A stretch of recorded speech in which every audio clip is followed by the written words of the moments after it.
The latest news that mobile phones could possibly cause human cancer might have sent millions reaching for their hands-free kits, but the electronics industry has been quick to put it into perspective. One group representing the mobile industry said the latest findings from the World Health Organization put handsets in the same risk group as pickled vegetables and coffee. The WHO has classified the mobile threat in the 2B category, which means, in their own words, there's limited evidence of a carcinogenic effect on humans and less than enough evidence from animal experiments. The WHO's International Agency for Research on Cancer found some findings suggested an increased risk for a specific type of brain tumour called glioma.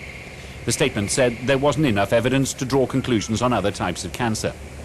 31 scientists from 14 countries gathered at Lyon in France to review previously published studies. So what this working group has found is a possible risk of cancer in association with the use of mobile phones or cell phones. And that was derived by looking at the whole data set of whether there's an association with cancer in humans, what are the animal experimental data, and whether there are any plausible mechanisms.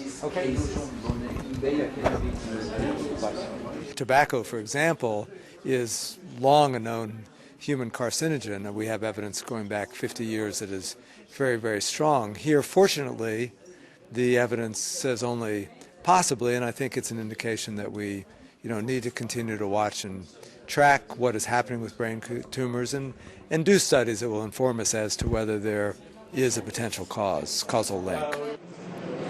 Communications industry experts believe they've become such an ingrained part of daily life, especially now that they're used increasingly for web surfing, that it'll take much more compelling evidence to change mobile phone users' lifestyles.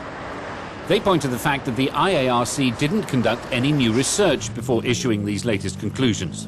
Even the scientists agree more studies are needed for a clearer picture.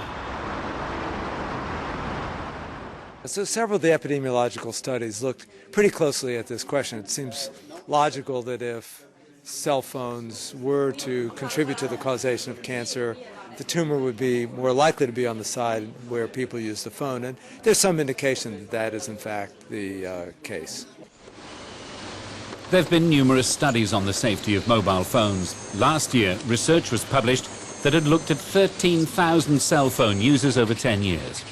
That found no definitive answer on whether the mobile devices cause brain tumours. But American scientists have discovered that using a mobile phone can change brain cell activity. The IARC said until there's a clearer picture, it would be wise to take precautions.